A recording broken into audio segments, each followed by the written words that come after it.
खैरुकुम मन तअल्लमल कुरान व अल्लमहू, तुम में से बेहतरीन वो है जो कुरान सीखे और कुरान सिखाए। लेकिन एक बात है कि कुरान मजीद को छोटा न समझो, कुरान मजीद को छोटा न समझो, इस काम को छोटा न जानो।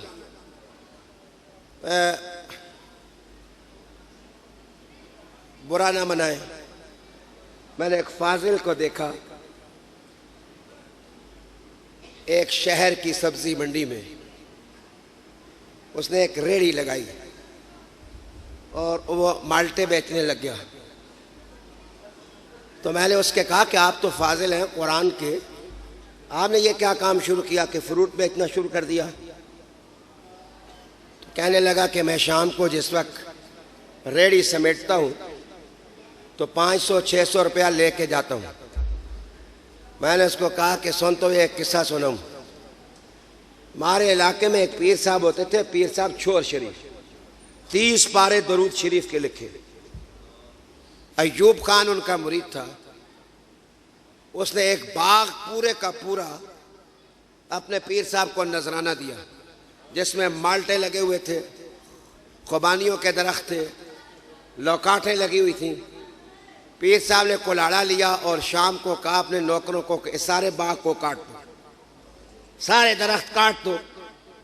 अय्यूब खान साहब मरहूम को पता चला कि मैंने बाग दिया है और पीर साहब ने तो बूटे सारे काटने शुरू कर दिए। और जिस वक्त काटने लगा आधा बाग कट गया। सदर अय्यूब साहब गए, उन्होंने कहा पीर जी नाराज हो गए हैं, आप बूटे क्यों काटते हैं?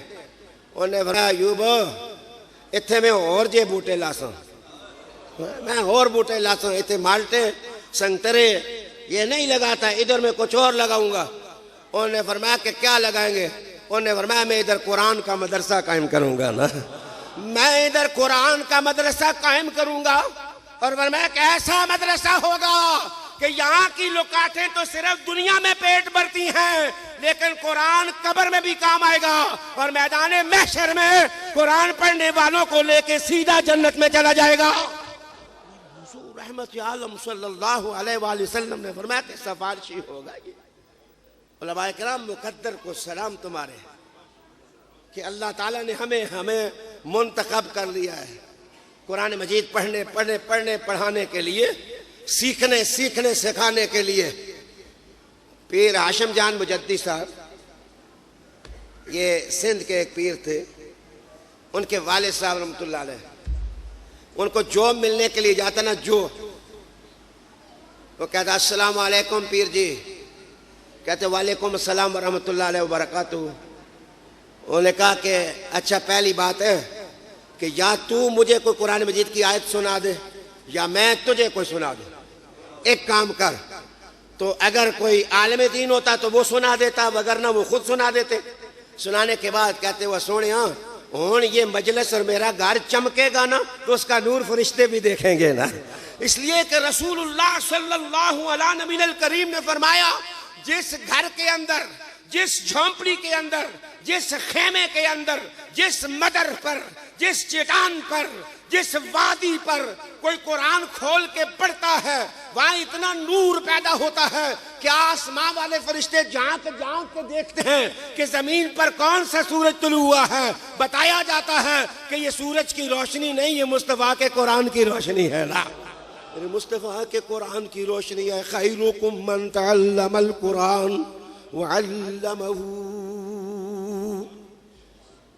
अच्छा, मुझे तो अल्लामा कारी शौकत साहब ने कहा था 10 मिनट सिर्फ खिताब करें। मैंने कोई कुरान मजीद के बच्चे पढ़ने वाले देखे, बड़ा मुझे मज़ा आया, मैं यकीनन बड़ा महसूस हुआ।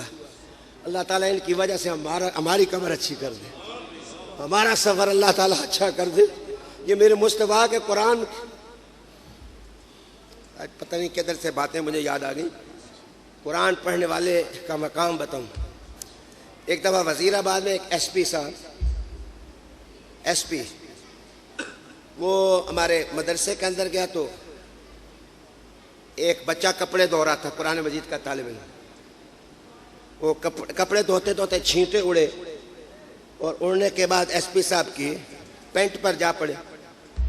उसने बच्चे को एक थप्पड़ मारा, बच्चे को एक थप्पड़ मारा और कहा कि किस तरह धोते हो। अल्लामा हज़ारवी साहब ने लाउड स्पीकर खोला, खोलने के बाद कहा हुए तूने बच्चे नू नहीं चंड मारी, तूने जन्नत की चिड़ी नू चंड मारी है।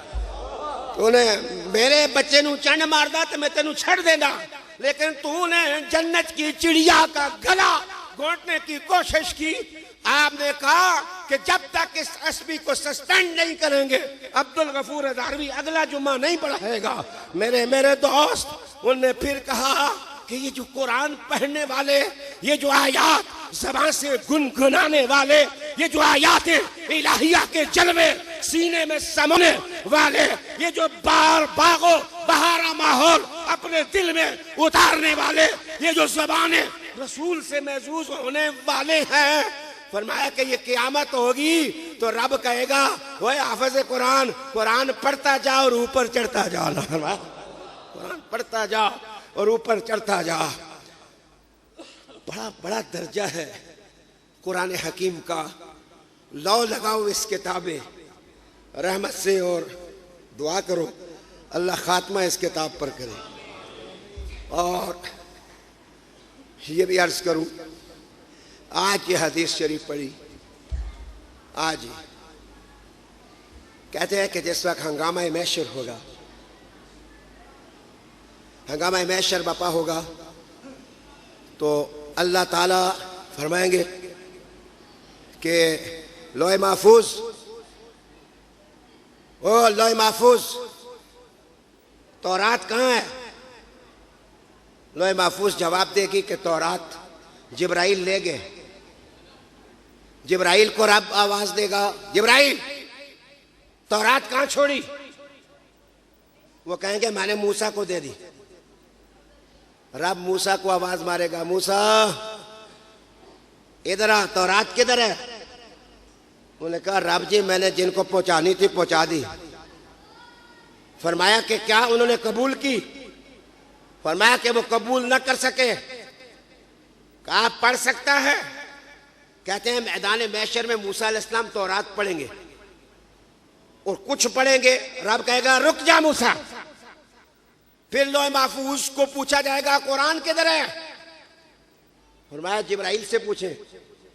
जिब्राइल से पूछा जाएगा कुरान किधर है? कहा जी मैंने मोहम्मद सल्लल्लाहु अलैहि वसल्लम को दे दिया। जिस वक्त मुस्तफ़ा को आवाज मारेंगे तो मुस्तफ़ा गर्दन झुका के कहेंगे मौला क्या अच्छा हो कि तू सुन ले और मैं मोहम्मद कुरान पढ़ लूं। मैदान मैशर में मिंबर बिछेगा। हदीस रसूल मकबूल है कि मिंबर बिछ जाएगा, जलवाए नूर होगा और पहले और पिछले देखेंगे और मेरे मुस्तफ़ा मिंबर पर बैठेंगे और मिंबर पर बैठ के अल्हम्दुलिल्लाह रब्बिल आलमीन कुरान हकीम किताब रहमत पढ़नी शुरू कर देंगे। पता नहीं कितना वक्त लगा। कहते हैं पूरा कुरान मुस्तफ़ा पढ़ेंगे, पूरा पूरा कुरान मेरे रसूल करीम पढ़ेंगे। हर आदमी कान लगा लगा के सुनेगा। और कहते हैं मुस्तफ़ा करीम पढ़ेंगे तो रब्बे करीम कहेंगे कि मोहम्मद सल्लल्लाहु अलैहि वसल्लम आप पढ़ते जाएं और सामने देखते जाएं, तो सामने जन्नत होगी। तो मेरे मुस्तफ़ा जो आयत पढ़ेंगे ना और कहेंगे ये जन्नत, ये बहार, ये हूर, ये रहमत, ये सलसबील, ये फल, ये रेहान, ये शगुफ्तगी, ये ताजगी, ये रहमत, ये आबशारे, ये झरने, ये लताफत, ये जलवे अनवार के और ये रहमतें जिस वक्त हुजूर जो जो पढ़ते चले जाएंगे जन्नत में वो समा बनता चला जाएगा, बनता चला जाएगा। जिस वक्त वह नाश तक कुरान पढ़ेंगे तो रब कहेगा अपनी जुबान से ऐलान कर दो जिसने तेरे कुरान को जितना जितना सीने में महफूज किया वो जन्नत सामने है, वो सारी लताफतें अपने दिल में वो समो लेगा। मेरे दोस्त, मेरे भाई, कोई अल्लाह ताला कुरान मजीद के खादिम को बड़े जलवेता करेगा। ये ना देखो कि बंदे थोड़े हैं या ज्यादा है, एक है या दो हैं, बस कुरान मजीद की खिदमत करो।